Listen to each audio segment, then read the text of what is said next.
দুপুর। এই দেখো আমি আজকে পাটিসাপটা বানাবো, তার জন্য ক্ষীর বানিয়ে নিয়েছি আর চাল মিক্সিতে বেটে রাতে ভিজিয়ে রেখেছিলাম, এই যে তার কোলাও করে নিয়েছি।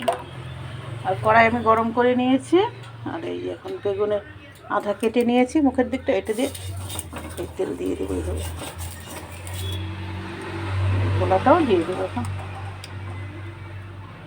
একটু বড় বড় করেই বানাবো, কেন ছোটো করে বানাতে টাইমও লাগবে, আর দুই একটা করে খেলে হয়ে যাবে। ছোটো করলে 3-4টা খেলেও মন করবে না, তাই একটু বড় বড় করে বানিয়ে নেব, তারপরে হয়ে যাবে।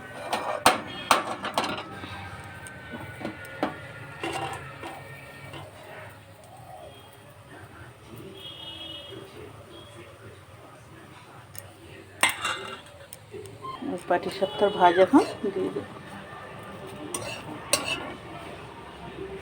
যতই আতপ চাল দিই না কেন, ওই একটু না একটু কড়াই গরম করে নিল, একটু একটু লেগেই যাবে।